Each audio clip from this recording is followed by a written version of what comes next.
আসসালামু আলাইকুম। কি অবস্থা সবার? আমি সোহানুর রহমান। পড়াশোনা করতেছি ঢাকা বিশ্ববিদ্যালয়ে। তো আজকে আমরা হায়ার ম্যাথের 2nd পেপারের চ্যাপ্টার 3 একাডেমিক টু অ্যাডমিশনের আমরা নতুন আজকে একটা ক্লাস শুরু করব, যেখানে আমরা জটিল সংখ্যা নিয়ে কথা বলবো। জটিল সংখ্যা বা যাকে ইংলিশে আমরা বলতেছি কমপ্লেক্স নাম্বার। ঠিক আছে? Complex, new form of number. ঠিক আছে? আমরা আমি অনেক বেশি ঠিক আছে বলি, তাই না? এটা আমার ওইদিনে কমেন্ট বক্সে একজন বলল যে, "ভাই আপনি এতবার ঠিক আছে বলেন কেন?" আমার মুদ্রা দোষ ফাইনালি আমি খুঁজে পাইছি। তো যাই হোক, জোকস অ্যাসাইড, আমরা আজকে কমপ্লেক্স নাম্বার স্টার্ট করব 9-10 অবধি। এমনও হইতে পারে তুমি এখন আ যখন ক্লাসটা দেখতেছো, ততদিন ইন্টারের কিছুটা টাইম পার হয়ে গেছে এন্ড এতদিনে তুমি জটিল সংখ্যার নামটা শুনছো। হইতে পারে। অথবা নাও হইতে পারে। এমনও হইতে পারে তুমি ১ম শুনতেছো। তো আমরা 9-10 এ সংখ্যার একদম ফাইনাল যেই লেভেলটা জানতাম সেটা হলো বাস্তব সংখ্যা, রিয়াল নাম্বার। বাস্তব সংখ্যার আন্ডারে অনেক কিছু আসতো। মূলদ, অমূলদ ২ টা ভাগ হইতো। অমূলদের আর ভাগ হইতো না। আ মূলদের ভাগ হইতো। মূলদের মধ্যে আমরা পূর্ণ সংখ্যা পড়ছি, স্বাভাবিক সংখ্যা পড়ছি, তার মধ্যে আবার ভাগ পড়ছি, তাই না? ঋণাত্মক, অঋণাত্মক, ধনাত্মক, অধনাত্মক, 0 নিউট্রাল ছিল, মৌলিক সংখ্যা, যৌগিক সংখ্যা, অনেক ধরনের নাম্বার নিয়ে কথা বলছি। বাট ওভারঅল এটা একটা সংখ্যা জগৎ ছিল, যেটা ছিল বাস্তব সংখ্যা। তো কমপ্লেক্স নাম্বারের কাহিনীটা কি হইতেছে? ধরো, আমি তোমারে বলতেছি, আমি একটা এক্সট্রা পেজ নেই। আমরা ইকুয়েশন সলভ করতে পারি না? পারি তো। আমরা অনেক ইকুয়েশন সলভ করছি আজ অব্দি। ধরো আমি তোমার একটা ইকুয়েশন সলভ করতে দিলাম, 2x + 7 = 0। তো এই ক্ষেত্রে তুমি লিখবা কি যে ভাই 2x সমান হইল -7, ভালো কথা। তাহলে x সমান হইল -7/2। হইল, বুঝলাম। এবং এখানে এই যে এক্সটা আছে, এক্সটারে আমরা বলতেছি সমীকরণের মূল অথবা রুট। অর্থাৎ এই সমীকরণটা সমাধান করে আমার এক্স এর মান কত আসতেছে? -7/2। এটার আরেকটা মিনিং আছে। মিনিংটা হইল যে এক্স এর এই ভ্যালুটা যদি আমি ইকুয়েশনে আবার বসাই, ইকুয়েশনে এক্স এর জায়গায় বসাই, তাহলে কাহিনী কি হবে দেখো। তাহলে কাহিনীটা এরকম হবে, এক্স এর জায়গায় বসাও 2 ইন্টু এক্স এর মান কত? -7/2 + 7 = 0। 2 আর 2 কাটা, -7 + 7 = 0। 7 থেকে 7 গেলে 0, 0 সমান 0। তার মানে এটা অ্যাকচুয়ালি কি থাকতেছে? Left hand side, right hand side match করতেছে। এই রুটটা বা মূলটা সমীকরণটাকে সিদ্ধ করতেছে। ভালো কথা, বুঝলাম। হ্যাঁ ভাই, সমস্যা নেই। এখানে আমি যদি তোমার আরেকটা ইকুয়েশন সলভ করতে দেই, আমি ধরো তোমাকে বললাম x² - 4 = 0। তাহলে এখান থেকে বলবা যে x² = 4। তাহলে এখান থেকে x সমান স্কয়ার ওই দিক গেলে রুট হবে, প্লাস মাইনাস 4 এর রুট করলে 2। এখানেও কোনো সমস্যা নেই, এখানেও তুমি করতে পারলা। এখানে তুমি 4 এর রুট করলা, তাই না? 4 এর রুট করলা, সেটা আসলো কত? 2। ওকে, এখন আমি তোমাকে একটা ইকুয়েশন সলভ করতে দিব। সেই ইকুয়েশনটা দেখতে অনেকটা এরকম, x² + 1 সমান কত? 0। ওকে, তাহলে এই ক্ষেত্রে 1 আমি ওইদিক নিয়ে যাব, -1। এখন x সমান ±√/-1। এইবার তুমি ঝামেলায় পড়ছো। ভাই আমরা তো জানি নেগেটিভ নাম্বারের বা নেগেটিভ সংখ্যার কি হয় না? বর্গমূল হয় না, রুট হয় না। আমরা 9-10 এটা পড়ে আসছি। এটা অসংজ্ঞায়িত, অবাস্তব এরকম কিছু একটা আসবে। এইখানেই আমরা আটকে ছিলাম। ম্যাথমেটিশিয়ানরা আটকে ছিল। তারা সলভ করতে পারতেছিল না যে এই ইকুয়েশনের কোনো সমাধান নাই। এই ইকুয়েশনে x এর মান এমন কোনো কিছু নাই যেটা বসাইলে ইকুয়েশনটা স্যাটিসফাই হবে, left hand side right hand side মিলবে। যেমন এখানে আছে 2 বসাইলে মিলবে, -2 বসাইলেও মিলবে। ওইখানে আমরা দেখলাম মাত্র আরেকটা। বাট এই ক্ষেত্রে সম্ভব না। কেন সম্ভব না? কারণ √/-1 আসছে। বুঝো, একটা জিনিস সিম্পলি একটু বুঝাই। ধরো তুমি 4 এর রুট করতেছো, 2 পাইতেছো। 4 এর রুট করলে কত পাইতেছো? 2। তাহলে 2 এর স্কয়ার করলে আবার কত পাবা? 4 পাবা, তাই না? একটা সংখ্যাকে রুট করলে যা পাইতেছো, স্কয়ার করলে ওই সংখ্যাটা ব্যাক পাবা। পাবা কিনা? অবভিয়াসলি। আচ্ছা, তাহলে 4 এর রুট করলে 2 পাইতেছো, 2 এর স্কয়ার করলে আবার 4 পাবা। তো সিমিলারলি এরকম হওয়া লাগবে যে -1 এর রুট করলে, -1 এর রুট করলে কিছু একটা পাওয়া উচিত, যাকে স্কয়ার করলে, আবার -1 পাবো। তার মানে কি বলতেছি? -1 কে রুট করলে এমন কিছু পাওয়া উচিত। ভাই আপনি এত এত ভুগিযুগি লিখতেছেন কেন? দরকার আছে বাবা। এমন কিছু পাওয়া উচিত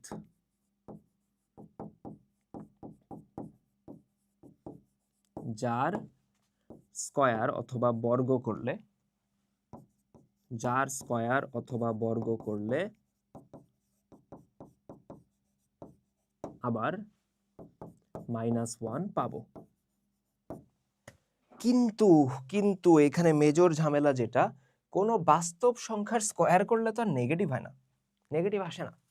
আমার -1 কে রুট করলে এমন কিছু পাওয়া উচিত যার বর্গ করলে আমরা আবার -1টা পাবো। কিন্তু কিন্তু এখানে একটা স্টেটমেন্ট আমি দেই যে কোনো বাস্তব সংখ্যার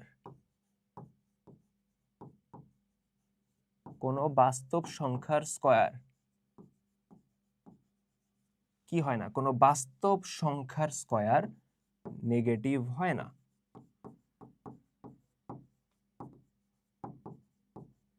এখন এইখানে আমি একটা ওয়ার্ড বলছি, কোনো বাস্তব সংখ্যার, কোনো বাস্তব সংখ্যার। তো এই জায়গায় আমরা ম্যাথমেটিশিয়ানরা, আমরা না, আমি তো ম্যাথমেটিশিয়ান না আর কি, বাট যারা ম্যাথমেটিশিয়ান ছিল, I hope I could become one, but হইতে পারেনি আর কি। তো যারা ম্যাথমেটিশিয়ান ছিল তারা অনেক বছর এখানে আটকে ছিল, যেটার সমাধান কিভাবে হবে, কিভাবে সমাধান করা যায়, এই কোয়েশনের সমাধানটা কি, এই কোয়েশনের রুটটা কি। আমরা তো আমাদের বাস্তব সংখ্যা জগতে এটার কোনো অ্যান্সার পাইতেছি না। তো এখানে আমাদের একজন গ্রেট ম্যাথমেটিশিয়ান অয়েলার, যদিও এই কমপ্লেক্স নাম্বারের কাজ অয়েলারের আগে আরও ম্যাথমেটিশিয়ানরা করছে, ইন্ডিয়ান ম্যাথমেটিশিয়ান কিছু এর মধ্যে কাজ করে গেছে, বাট কাইন্ড অফ জিনিসটাকে প্রতিষ্ঠিত করে গেছে অয়েলার। অয়েলার এসে বলছে যে আমরা এই ইকুয়েশনের সমাধান বাস্তব সংখ্যার জগতে খুঁজতেছি, কিন্তু এখানে তার অ্যান্সার নাই। হোয়াট ইফ আমরা এর বাইরে খুঁজি? হোয়াট ইফ বাস্তব সংখ্যার বাইরেও আরেকটা জগৎ আছে? হোয়াট ইফ আমরা যে নাম্বারের জগৎটা, নাম্বারের কিংডমটা চিনি, হোয়াট ইফ ওই কিংডমের বাইরেও আরেকটা জগৎ আছে যেটা আমরা জানি না? ওইখানে অয়েলার এসে ইনভেন্ট করলো যে বাস্তব সংখ্যার বাইরেও কমপ্লেক্স নাম্বার বলে আরেকটা দুনিয়া আছে, আরেকটা ওয়ার্ল্ড এক্সিস্ট করে। ওই ওয়ার্ল্ডে এই রুটের বা এই ইকুয়েশনের কি রুট এক্সিস্ট করে বা সমাধান এক্সিস্ট করে, ঠিক আছে? লাইক অ্যাকচুয়ালি চিলস পড়ার মতো কথাবার্তা, যে আমি যেই জায়গায় অ্যান্সারটা খুঁজতেছি ওই জায়গাতেই নাই, তাহলে আমি একটা নতুন কিংডম ইনভেন্ট করে ফেললাম যে আচ্ছা বাস্তব সংখ্যার বাইরেও একটা জগৎ আছে, ওই জগতে এটার অ্যান্সার আছে, ঠিক আছে? তো এইখান থেকে অয়েলার বলল যে এই যে √(-1) এইটাকে আমি ধরবো হইল আয়োটা, গ্রিক অ্যালফাবেটের 7 নাম্বার লেটার, সেটা হলো আয়োটা। আয়োটা কই থেকে আসছে? গ্রিক একটা শব্দ ছিল ইমাজিনেরিয়াসের প্রথম অ্যালফাবেট ছিল আয়োটা। ওইখান থেকে বলছে যে আচ্ছা আমরা -1 এর √() এইটাকে কাল্পনিক চিন্তা করতেছি, ইমাজিনেরিয়াস ওয়ার্ডটা থেকে আয়োটা নেওয়া হয়েছে, যেটা পরে ইংলিশে আমরা কনভার্টেড করে দেখছি, মানে কি কনভার্টেড হয়ে এটা চলে আসছে আই, ঠিক আছে? কারণ গ্রিক আর ইংলিশ কিন্তু অনেকটাই কানেক্টেড আর কি। তো অয়েলার বলছে যে আমরা এই যে √(-1) এটারে ধরে নিব আই, এটারে কি ধরবো? আই, এবং এই আই রে আমরা বলবো কাল্পনিক সংখ্যার একক,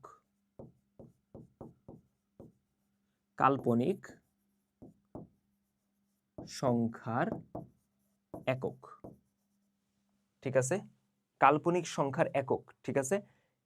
আমাদের ইমাজিনারি নাম্বারের প্রথম বিল্ডিং ব্লক, ওই বাড়ির প্রথম ইটা ছিল কি? আই।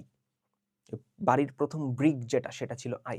উনি বলছে যে আই হলো কাল্পনিক সংখ্যার একক, অ্যান্ড এইটাকে ভিত্তি ধরে আমরা এখন নতুন একটা সংখ্যার জগৎ নিয়ে আসছি। অ্যান্ড এইখান থেকে উনি বলছে আচ্ছা ফাইন, এখন তাহলে ইকুয়েশনটা সলভ হবে। ইকুয়েশনটা কি সলভ হবে? x² + 1 সমান হলো 0, x² সমান কত? -1, x সমান হলো ±√(-1), এই √(-1) রে আমরা ধরবো হলো আই, ঠিক আছে? এবং এখান থেকে আরেকটা জিনিসও বলা গেছে, স্কয়ার যখন করে দিব, আই এর স্কয়ার আসবে i², আর এখানে রুট চলে যাবে, থাকবে -1।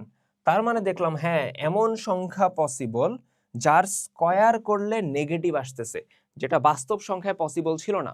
কোনো বাস্তব সংখ্যার নেগেটিভ মাইনাস আসতো না, কিন্তু জটিল সংখ্যা, জটিল তো এখনো বলতেছি না, কাল্পনিক সংখ্যা, কাল্পনিক সংখ্যার যে স্কয়ার, কাল্পনিক সংখ্যার যে স্কয়ার সেটা নেগেটিভ আসা সম্ভব। এখান থেকে উনি বলছে আচ্ছা ঠিক আছে, আমরা √1 রে ধরে নিতেছি আই, যেটা হবে আমার কাল্পনিক সংখ্যার একক। এইখান থেকে আমরা কাজ আগাবো, বোঝা গেছে? এইখান থেকে। এন্ড এইটার কারণে অনেক ইকুয়েশন সলভ করা গেছে, অনেক ইকুয়েশন সলভ করা গেছে। ধরো x² + 9 = 0, তাহলে এখান থেকে আমরা বলছি x² সমান কত? -9।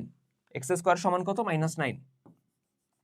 তাহলে x সমান ±√9। তাহলে এখানে 9 এর রুট করলে আসবে 3, আর -1 এর রুট করলে কত? i। তাহলে এই সমীকরণের সমাধান কত? +-3i। এখন কথা হলো ভাই, আপনি যে মানে ম্যাথমেটিশিয়ানরা এত পাগল কেন যে বাস্তব সংখ্যা দিয়ে কুল পাইতেছি না, তারা নতুন করে আবার কাল্পনিক সংখ্যা নিয়ে আসতে গেছে। প্রথম কথা হলো ম্যাথমেটিশিয়ানরা পাগল। অ্যাকচুয়ালি জিনিসটা এরকম না, জিনিসটা হলো যে এইটার কি ইউজ নাই রিয়েল লাইফে? আছে। তুমি ইঞ্জিনিয়ারিং পড়তে যাও, ট্রিপলি পড়তে চাও, দেখবা যে লাগবে। অ্যান্ড সবচেয়ে ইন্টারেস্টিং ব্যাপার যেটা লাগে, আমাদের রিয়ালিটি, ইউনিভার্সের রিয়ালিটি এক্সপ্লেইন করার যে equation, Schrodinger equation, Schrodinger equation, যেটা আমাদের রিয়ালিটি এক্সপ্লেইন করে, দ্য রিয়ালিটি অফ ইউনিভার্স, এটা এক্সপ্লেইন করে। ওই ইকুয়েশনের মধ্যে আই এর ইউজ আছে। মানে ইউনিভার্সিটির ইউনিভার্সের রিয়ালিটি এক্সপ্লেইন করার জন্য we need imaginary numbers. That's the beauty of mathematics. আমার অ্যাকচুয়ালি ম্যাথ পড়াইতে খুব মজা লাগে। আমি এই জন্য I talk with so much passion, কারণ আমি অত ভালো ম্যাথ পারি না, আমি প্রথমে এটা স্বীকার করি। যারা এর থেকে পড়ায় তারা অনেকে কি মেজরিটি আমার থেকে অনেক বেশি ম্যাথ জানে এবং পারে, ঠিক আছে? অ্যান্ড আমি প্রতিনিয়ত তাদের থেকে শিখি যে তারা কোন জিনিসটা কিভাবে পড়ায়, আমি আমার পড়ানোটা কিভাবে বেটার করতে পারি। বাট আমি যে জিনিসটা বিলিভ করি যে আই লাভ ম্যাথমেটিক্স, আমার ম্যাথমেটিক্স পড়তে ভাল লাগে, অ্যান্ড এই জন্য আমার পড়াইতেও ভাল লাগে। And math is beautiful, actually math is beautiful. তো যাই হোক, বোঝা গেছে কথা, এইটুকু ধরতে পারছি। তো আমরা কাল্পনিক সংখ্যার একক নিয়ে আসলাম, ঠিক আছে? আমাদের ওই বাস্তব সংখ্যার বাইরে একটা নতুন সংখ্যা জগৎ ক্রিয়েট হবে। আচ্ছা না, ইঁদুর ভাবছিলাম। যাই হোক, নতুন একটা সংখ্যার জগৎ ক্রিয়েট হবে, যেটাকে আমরা বলবো কাল্পনিক সংখ্যা। যেটাকে আমরা কি বলবো? যেটাকে আমরা বলবো হলো কাল্পনিক সংখ্যা বা জটিল সংখ্যা বলবো। এবং সেই জটিল বা কাল্পনিক সংখ্যার একক, ঠিক আছে? প্রথম বিল্ডিং ব্লকটা কি? ওই লেগোর প্রথম পিসটা কি? আই, যেটাকে আমরা বলতেছি √1। বুঝাইতে পারছি? ক্লিয়ার? ওকে। তো আমাদের প্রথম যে টপিকটা আমরা পড়বো এই চ্যাপ্টারে, সেটা হলো আই এর পাওয়ার। আই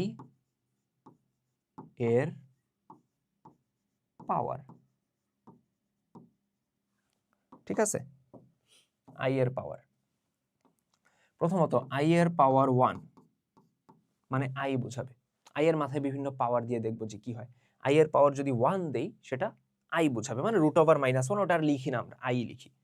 আমি যদি আই স্কয়ার লিখি, এটা আমরা মাত্র দেখছি আই স্কয়ার সমান আসে -1, ঠিক আছে? এখন আমি যদি আই কিউব লিখি, বুঝছো, ঠান্ডা মাথায় আমার সাথে আগাইও। আই কিউব রে বলা যায় আই স্কয়ার ইন্টু আই, বলা যায়? হ্যাঁ ভাই যায়। আই স্কয়ার মানে কত? -1 ইন্টু আই রেখে দিলাম, তার মানে গুণ করলে -i, বলা যায়? ওকে। আই এর পাওয়ার 4, এটাকে বলা যায় I square into I square, কারণ গুণ আকারে থাকলে পাওয়ারটা যোগ হয়ে যাবে, ওই 2 2 4 হয়ে যাবে। তো আই স্কয়ার মানে কত? -1, আবার আরেকটা আই স্কয়ার মানে -1, গুণ করলে +1, ঠিক আছে? ওকে। এরপরে আই এর পাওয়ার 5, ভাই করতে কি চাইতেছেন বলতেছি। আই এর পাওয়ার 5 রে বলা যায় আই এর পাওয়ার 4 ইন্টু 1, সরি আই এর পাওয়ার 4 ইন্টু আই এর পাওয়ার 1, বলা যায় 4 এর কে 5।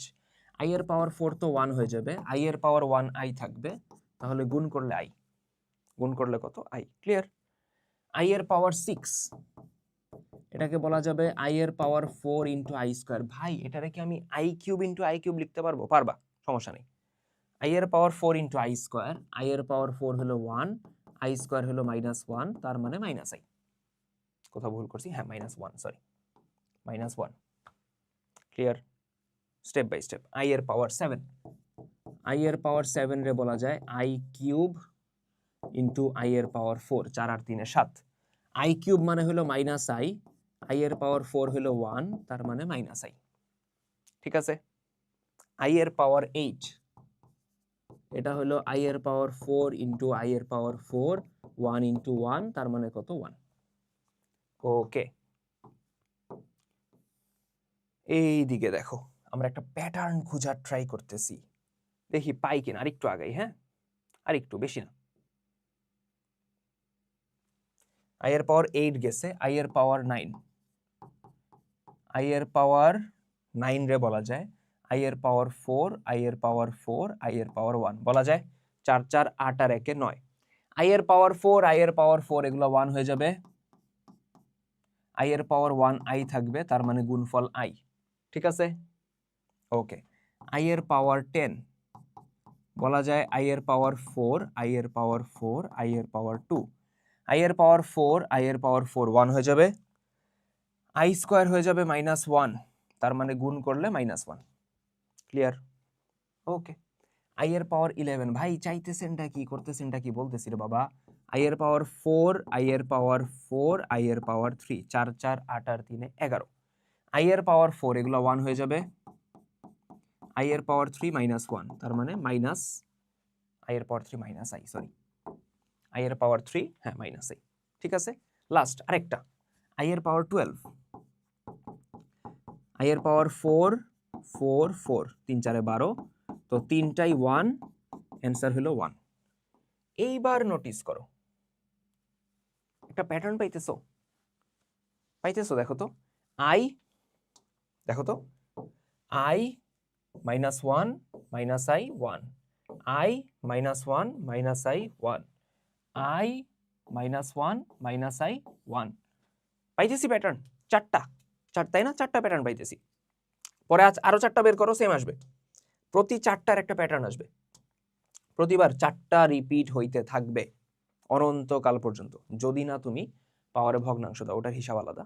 বাট এরকম আমি ধনাত্মক পূর্ণ সংখ্যা দিতে থাকবো, প্রতি চারটা রিপিটিং প্যাটার্ন পাইতে থাকবো, ঠিক আছে? এখন আমারে যদি বলে, তাহলে এখানে আমি মনে রাখবো কি? তাহলে আমি তোমার আগে বলে দিই যে এখানে তুমি মনে রাখবা কি, দেখি একটু বড় কালিতে লেখার ট্রাই করি। i এর পাওয়ার 1, এটা হলো i, i এর পাওয়ার 2 হলো -1, i এর পাওয়ার 3 হলো -i, i এর পাওয়ার 4 হলো 1, ঠিক আছে? এই চারটা আমরা মুখস্থ রাখবো, এই চারটা আমরা মুখস্থ রাখবো। তাহলে ভাই i এর পাওয়ার যদি 332 দিয়ে দেয়, বিগ কনসার্ন। i এর পাওয়ার যদি 637 দিয়ে দেয়, অবভিয়াসলি বিগ কনসার্ন। তখন তোমরা কি করবা? দেখো, তখন তোমরা যে কাজটা করবা, i এর পাওয়ার যাই দিক না কেন, i এর পাওয়ার ধরো বলে দিছে 337, যেই পাওয়ারটাই দিবে সেটা তুমি 4 দিয়ে ভাগ করবা। কেন ভাই 4 দিয়ে কেন? কারণ প্যাটার্ন কয়টার পাইতেছি? 4টার, তাই তো? You can see me, sorry sorry sorry, মানে ভোরের 5:22 বাজে, তো ব্রেইন আই ডোন্ট নো কোন জোনে ফাংশন করতেছে, সরি। আচ্ছা, 337, তো 4 দিয়ে ভাগ দাও, 4 8 32, ঠিক আছে? 4 8 32, থাকে হলো 1, 7 নামবে 17, 4 4 16, থাকবে হলো 1। সিম্পলি যে কাজটা করবা, যেটা আমার রিমাইন্ডার থাকবে, যেটা আমার রিমাইন্ডার অথবা ভাগশেষ থাকবে, তাই তো? যেটা আমার রিমাইন্ডার অথবা ভাগশেষ থাকতেছে, সেটা আমি হলো i এর পাওয়ারে বসায় দিব, কাজ শেষ। 4 দিয়ে ভাগ করব, যেটা ভাগশেষ ওটা বসায় দিব। তাহলে ভাগশেষ কত? 1, i এর পাওয়ার 1 কত? i, শেষ, কাজ শেষ। বুঝতে পারছি? দেখো বুঝতে পারছি কিনা, দেখো বুঝতে পারছি কি না, ক্লিয়ার? ওকে, তাহলে যেই পাওয়ারটাই থাক সেটার আমরা 4 দ্বারা ভাগ করব। এখন আমি আরেকটা ইন্টারেস্টিং জিনিস দেখাবো। i এর পাওয়ার আমি 12টা বের করছি না, 1 2 3 4 5 6 7 8 9 10 11 12, আচ্ছা 12টা বের করছি।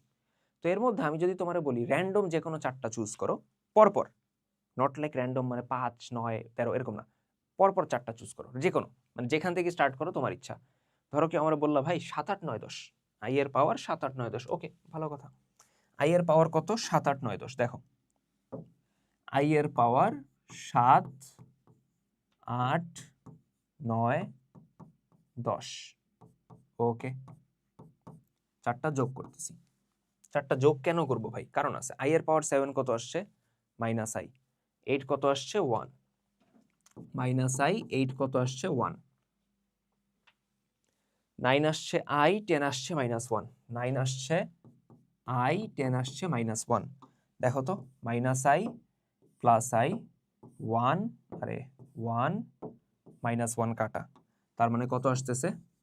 0। কত আসতেছে? 0। তার মানে পরপর চারটা আমরা যদি এরকম i এর পাওয়ার নেই, পরপর চারটা, পরপর ক্রমিক পূর্ণ সংখ্যা হইতে হবে, তখন তাদের যোগফলটা কত আসবে?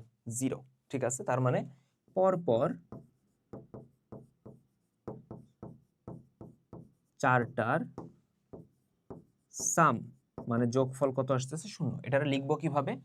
i এর পাওয়ার ধরো n, শুরু হইতেছে n দিয়ে, এরপরে i এর পাওয়ার n প্লাস 1, i এর পাওয়ার n প্লাস 2, i এর পাওয়ার n প্লাস 3। n তারপরেরটা কত? n plus 1, n plus 2, n plus 3। এদের যোগফল কত হবে? 0। এদের যোগফল কত হবে? 0। পরপর চারটা যদি আমি ক্রমিক পূর্ণ সংখ্যা নেই পাওয়ারে, তাহলে যোগফলটা কত হবে? 0। এখানে মাথায় রাখবা n বিলংস টু z। পূর্ণ সংখ্যা, শুধু ধনাত্মক পূর্ণ সংখ্যা নেসেসারি না, ঋণাত্মক দিয়েও এই জিনিসটা খাটবে। কিন্তু ভাই ঋণাত্মক পাওয়ার দিয়ে মানে i এর পাওয়ার -3, এগুলো তো আমরা পড়িনি, পড়বো, আসতেছি, ধরতে পারছি এই কাজটা। তাহলে পরপর এরকম চারটা যোগ করলে 0 আসবে। তাহলে i এর বেসিক এই জিনিসটা দেখছি, i এর পাওয়ার নেগেটিভ দিলে কি হবে এখন আমরা ওইটা দেখব। ঠিক আছে, এইটুকু ধরতে পারছি। ধরো i এর পাওয়ার আমি তোমারে বলতেছি -1, এটারে বলা যায় 1/i। হ্যাঁ ভাই বলা যায়। উপরে নিচে আমরা i গুণ করব, উপরে নিচে আমরা i গুণ করলাম, তাহলে উপরে i ইন্টু 1 কত?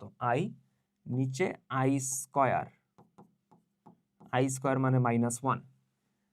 তো এটা থাকবে -i, এটা কত থাকবে? -i থাকবে তো, তাই না? ভাগ করে দিলে তো -i। ওকে, i এর পাওয়ার যদি -2 দেই, এটা আসবে 1/i স্কয়ার, কারণ এটা তো আমরা জানি, তাই না? x এর পাওয়ার n মানে কি, সরি x এর পাওয়ার -n মানে কি? 1/x এর পাওয়ার n, ইনভার্সের হিসাবটা। তো i স্কয়ার মানে আসছে -1, 1/-1 থাকতেছে -1। ক্লিয়ার? এরপরে i এর পাওয়ার -3, 1/i এর পাওয়ার 3, উপরে নিচে i দিয়ে গুণ দাও, 1 into i, i cube into i, 1 into i মানে i কিউব ইন্টু i মানে i এর পাওয়ার 4, i এর পাওয়ার 4 মানে 1, তার মানে i। ঠিক আছে, i এর পাওয়ার -4, এটারে বলা যায় 1/i এর পাওয়ার 4, i এর পাওয়ার 4 মানে 1, তো ভাগ করলে 1। তাহলে দেখো আমরা চারটা প্যাটার্ন পাইতেছি। চারটা প্যাটার্ন না, মানে প্রথমত চারটা পাইছি, চারটার মান আমরা মুখস্থ রাখবো। এখানেও পরপর চারটার প্যাটার্ন মিলতে থাকবে, -5, -6, -7, -8, ওই চারটাও সেম ভাবে আসবে। আমরা মনে রাখবো চারটা, আমরা মনে রাখবো হলো চারটা। i এর পাওয়ার -1, i এর পাওয়ার -2, i এর পাওয়ার -3, i এর পাওয়ার -4। একটু মিলাই দেখি, i এর পাওয়ার 1, i এর পাওয়ার 2, i এর পাওয়ার 3, i এর পাওয়ার 4। i এর পাওয়ার -1, এটা কত আসছে? -i। i এর পাওয়ার -2 কত আসছে? -1। i এর পাওয়ার -3 কত আসছে? i। i এর পাওয়ার -4 কত আসছে? 1। ঠিক আছে, i এর পাওয়ার 1 আসছিল i স্কয়ার আসছিল -1, i কিউব হইল -i, i 4 হলো 1। এটা লিখে রাখলাম সাইডে। তো আমরা এই চারটা মনে রাখবো, তাই তো? আমরা এই চারটা মনে রাখবো। আচ্ছা, পজিটিভের ক্ষেত্রেও চারটা, নেগেটিভের ক্ষেত্রেও চারটা। এন্ড একটু নোটিস করো, পজিটিভ এবং নেগেটিভের ক্ষেত্রে i এর পাওয়ার জোর যেটা আছে সেটা প্লাস মাইনাস দুই ক্ষেত্রেই সেম আছে মানটা। i স্কয়ারের মান -1, i এর পাওয়ার -2 সেটাও -1, i এর পাওয়ার 4 1, i এর পাওয়ার -4 সেটা 1। মিলে নাই কোনটা? বিজোড়েরটা। বিজোড়েরটা উল্টায় গেছে, তাই না? i এর পাওয়ার 1 কত ছিল? i ছিল, আর এখানে i এর পাওয়ার -1 কত হয়ে গেছে? -i। i এর পাওয়ার 3 -i ছিল, i এর পাওয়ার -3 ওটা কি হয়ে গেছে, ওটা i হয়ে গেছে, বুঝা গেছে? ওকে, সো আমরা এই চারটা মাথায় রাখবো। এখন এইখানেও সেম হিসাব, যদি i এর পাওয়ার র্যান্ডম কিছু একটা দিয়ে দেয়, ধরো আমাকে বলে দিল -417, এক্ষেত্রে আমরা কি করব, 417 এই নাম্বারটাকে মাইনাস বাদ দিয়ে 4 দিয়ে ভাগ দিব।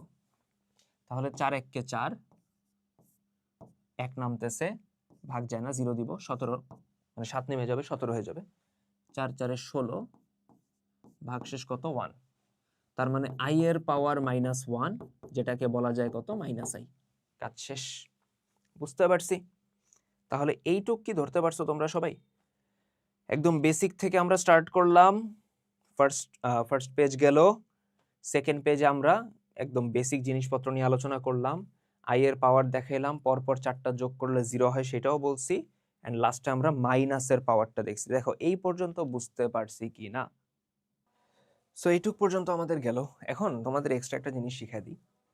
অ্যাডমিশনে বা ইন জেনারেল ধরো দেখা যায় যে i এর পাওয়ার অনেক বড় নাম্বার আসে।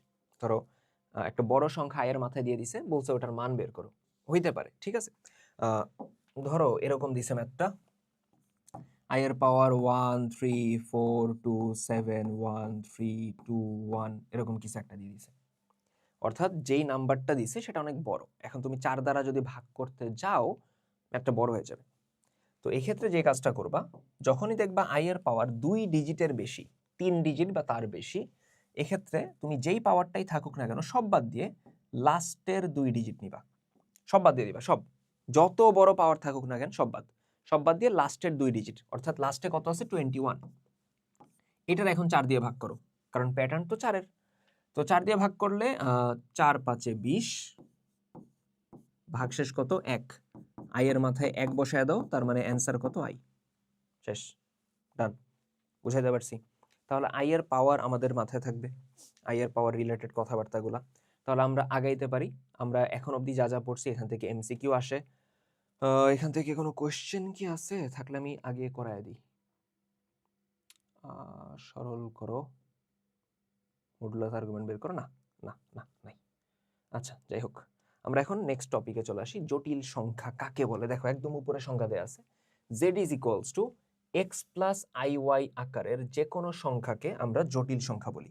আবার z is equals two x plus iy আকারের, i কিন্তু ছিল কাল্পনিক সংখ্যার একক, কিন্তু আমি জটিল সংখ্যা বা কমপ্লেক্স নাম্বার বলবো কাকে, কোন ফরম্যাটের সংখ্যাকে জটিল সংখ্যা বলবো? z is equals two x plus iy এই আকারের যে কোনো সংখ্যাকে আমরা বলবো কমপ্লেক্স নাম্বার অথবা জটিল সংখ্যা। দেখি একটু, তাহলে কি বলতেছি আমি, z ইজ ইকুয়ালস টু, দেখো z is equals two x plus iy আকারের যে কোনো সংখ্যাকে জটিল সংখ্যা বলে। এখন এখানে কথা আছে, এখানে x এবং y দুইটাই কিন্তু বাস্তব সংখ্যা, অর্থাৎ আমি যদি তোমাকে এক্সাম্পল দেই, ধরো আমি একটা এক্সাম্পল দিতেছি, z দ্বারা আমি রিপ্রেজেন্ট করতেছি জটিল সংখ্যাকে, ধরো এরকম 2 প্লাস 3i, এখানে x এর কাজ কে করতেছে 2, এখানে y এর কাজ কে করতেছে 3, তাহলে z is equals two x plus 3y, x এর মান 2, y এর মান কত 3, ঠিক আছে? এবং এখানে x এবং y, এখানে x এবং y দুইটাই কি বাস্তব সংখ্যা না? x এবং y দুইটাই কি বাস্তব সংখ্যা, তার মানে x এবং y দুইটাই হলো বাস্তব সংখ্যা, মাথায় রাখবা। জটিল সংখ্যার মধ্যে x এবং y যে অংশটা আছে দুইটাই কি থাকে, বাস্তব সংখ্যা। এখন এখানে আমরা আরো কিছু পরিচয়ে আসি। z is equals to x plus iy, এই ক্ষেত্রে x এটাকে বলা হয়, এটাকে বলা হয় বাস্তব অংশ বা জটিল সংখ্যার রিয়াল পার্ট অথবা বাস্তব অংশ, রিয়াল পার্ট অথবা বাস্তব অংশ। আর এদিকে বুঝো, এইদিকে y যে পার্টটা আছে সেটাকে আমরা কি বলতেছি, সেটাকে আমরা বলতেছি ইমাজিনারি পার্ট। ইমাজিনারি পার্ট শুধুমাত্র y, iy না কিন্তু, i বাদে যেটা আছে, i এর সাথে যেটা আছে সেটাকে আমরা বলতেছি ইমাজিনারি পার্ট।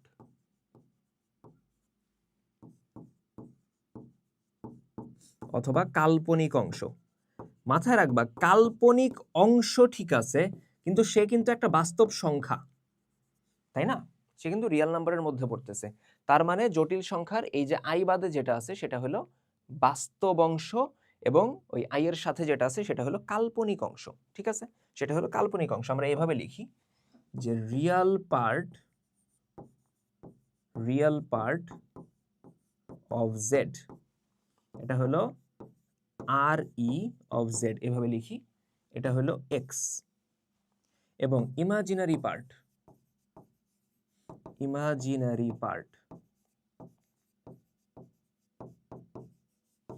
অফ জেড, এটাকে বলা হয় IMA, নট IMA একসাথে, মানে ইমাজিনারি থেকে নেওয়া হয়েছে, অফ জেড ইকুয়ালস টু কত, ওয়াই, ইকুয়ালস টু কত, ওয়াই। ক্লিয়ার? ওকে, তাহলে এই অবস্থায় আসলো। তাহলে আমরা মোটামুটি জিনিসটা, আইডিয়াটা এরকম বলতে পারি আর কি, যে আমি দুটো একটু বক্স নিয়ে নিই। জেড হলো জটিল সংখ্যা equals to X plus I Y. ঠিক আছে, এখানে একটা বাস্তব সংখ্যা বসবে, আর আই এর সাথে যে বক্সটা ফাঁকা জায়গাটা, এখানে একটা বাস্তব সংখ্যা বসবে। এন্ড এই পুরা ফরম্যাটটাকে একসাথে বলতেছি একটা কমপ্লেক্স নাম্বার বা জটিল সংখ্যা, 2 + 3i, 2 - 3i, -2 + 3i, what ever. বুঝা গেছে কথা? এখন এখানে দুইটা জিনিস আমি একটু বলি, যে x ইকুয়ালস টু 0 হলে, x ইকুয়ালস টু যদি 0 হয়, তখন জটিল সংখ্যাটা দেখতে হয়ে যাবে z is equals two iy। তখন তার মধ্যে x এর যে অংশটা, বাস্তব অংশ থাকবে না। তখন এই সংখ্যাটার আমি বলতে পারবো, বুঝছো, তখন এই সংখ্যাটার আমি বলতে পারবো পিওরলি ইমাজিনারি, অর্থাৎ বিশুদ্ধ কাল্পনিক সংখ্যা অথবা বিশুদ্ধ জটিল সংখ্যা। বিশুদ্ধ কাল্পনিক সংখ্যায় বলা হয় যখন ওই বাস্তব অংশটা 0 হয়ে যাবে। ঠিক আছে, আচ্ছা, আর যদি y এর মান 0 হয়, y এর মান যদি 0 হয়ে যায়, বুঝো, y এর মান যদি 0 হয়ে যায়, y এর মান যদি 0 হয়ে যায়, তাহলে iy পার্টটা থাকবে না। তখন z is equals two x, তখন এটা বেসিক্যালি রিয়েল নাম্বার হয়ে যাবে। তখন এটা বেসিক্যালি রিয়েল নাম্বার বা বাস্তব সংখ্যা হয়ে যাবে। বুঝাইতে পারছি? ক্লিয়ার? এন্ড এই জিনিসটা ইম্পর্টেন্ট, এই যে টপিকটা, পয়েন্টটা আমি লিখলাম না, পিওরলি ইমাজিনারি, এটা এখান থেকে অ্যাডমিশনের প্রশ্ন আসে, ঢাবিতেও আসছে। ঠিক আছে, এখন বুঝো, এটুক তো আমরা লিখলাম। এখন একটা জিনিস তোমার বলবো, ওইটা হলো একটা স্টেটমেন্ট দিতেছি, সকল বাস্তব সংখ্যাই কাল্পনিক সংখ্যা বা জটিল সংখ্যা, সকল বাস্তব সংখ্যাই মূলত জটিল সংখ্যা।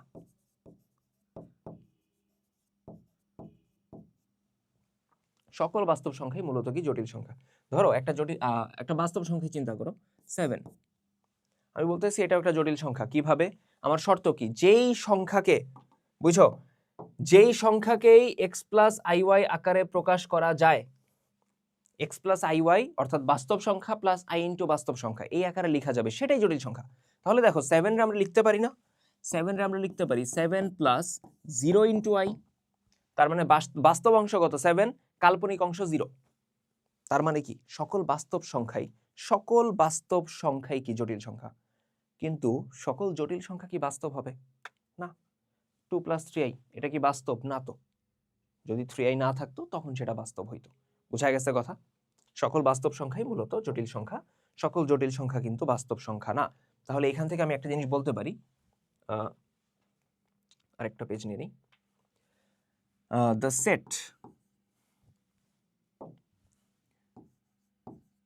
The set of all complex numbers, এটাকে প্রকাশ করা হয় সি দ্বারা, এভাবে সি লেখা হয়। ঠিক আছে, কমপ্লেক্স নাম্বারের সেটকে সি দ্বারা প্রকাশ করা হয়। ঠিক আছে, তো এটাকে আমরা লিখি এভাবে, কমপ্লেক্স নাম্বারের সেট ইকুয়ালস টু কোন সংখ্যা? x প্লাস iy আকারের সকল সংখ্যা, যেখানে x এবং y belongs to R. X এবং ওয়াই হলো বাস্তব সংখ্যা এবং এক্স প্লাস আই ওয়াই আকারের সকল সংখ্যাকে আমরা কি বলি? কমপ্লেক্স নাম্বার বলি। এবং রিয়েল নাম্বার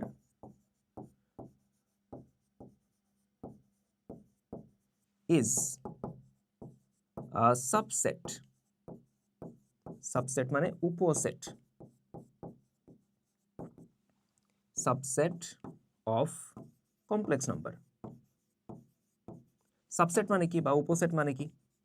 উপসেট মানে হইলো যে একটা সংখ্যা জগৎ থেকে একটা ছোট্ট পার্ট নেওয়া হয়েছে। ধরো 1 থেকে 10 পর্যন্ত একটা সেট আছে, 1 থেকে 10 পর্যন্ত সংখ্যা নিয়ে সেখান থেকে আমি শুধু 1 2 নিলাম, 1 2 নিয়ে একটা সেট বানাইলাম। তখন আমি বলবো, অর্থাৎ আমি তোমার এইভাবে বুঝাইতেছি যে ধরো 1 2 3 আরে একটা সেট আছে, এটা হলো এ, এবং আরেকটা সেট আছে 1 2।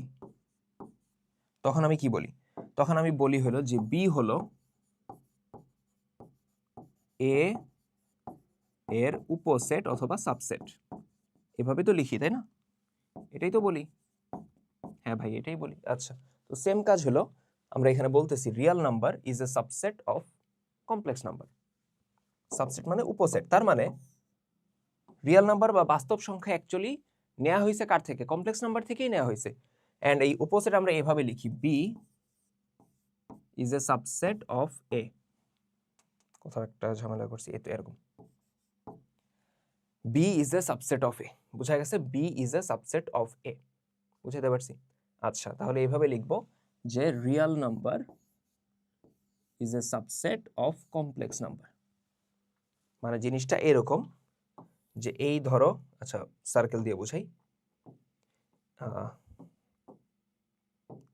এই ধরো কমপ্লেক্স নাম্বারের জগৎ, এই ধরো কমপ্লেক্স নাম্বারের জগৎ, কমপ্লেক্স নাম্বারের যে জগৎ আছে এটার মধ্যে আমার রিয়েল নাম্বার আছে। আরে বাবা রে, কমপ্লেক্স নাম্বারের যে জগৎ, এই বাইরের জগৎটা হলো মানে পুরাটা হলো কমপ্লেক্স নাম্বার, তার মধ্যে আমার এইখানে আছে হলো রিয়েল নাম্বার, তার ভিতরে। তার মানে রিয়েল নাম্বার কমপ্লেক্স নাম্বারের মধ্যেই পড়তেছে, রিয়েল নাম্বার কমপ্লেক্স নাম্বারের মধ্যেই পড়তেছে। ঠিক আছে? কমপ্লেক্স নাম্বারের মধ্যেই পড়তেছে। ধরতে পারছি এই জিনিসপত্রগুলা? এগুলো একদম বেসিক কথাবার্তা। প্রথম ক্লাসটা আমি একদম যত বেসিক ভাঙা যায় আর কি সব কিছু বলে দিছি। তাহলে z is equals to X plus I Y এই আকারে যদি কোনো সংখ্যাকে লেখা যায় সেটারই আমি কমপ্লেক্স নাম্বার বলতে পারবো বা বলবো। ঠিক আছে? রিয়াল পার্ট ইমাজিনারি পার্ট বুঝছি, real part X, imaginary part Y, I বাদে যেটা আছে ওইটা। আচ্ছা, দেন এখানে পিওরলি ইমাজিনারি ব্যাপারটাও দেখলাম, সাবসেটের ব্যাপারটাও দেখলাম। তাহলে সাবসেটের এই পার্টটা দেখো বুঝছি কিনা। ঠিক আছে? তাহলে এই ভিডিওর মধ্যে আমরা অ্যাকচুয়ালি এইটুকুই রাখবো। তো এই ভিডিওতে আমরা এইটুকুই রাখার ট্রাই করতেছি। দেখো মোটামুটি সব জিনিসপত্র বোঝা গেছে কিনা। আর কিছু কি রাখবো? আর্গন ডায়াগ্রাম এর মধ্যে কি রাখা না, এই ভিডিওতে এইটুকুই রাখি। ইনিশিয়াল ভিডিও তো, দরকার হলে পরের ভিডিও একটু বড় করবো না, প্যারা নেই। তাহলে ইনশাল্লাহ নেক্সট ভিডিওতে দেখা হইতেছে। তার আগ পর্যন্ত পড়াশোনা করতে থাকো। আল্লাহ হাফেজ।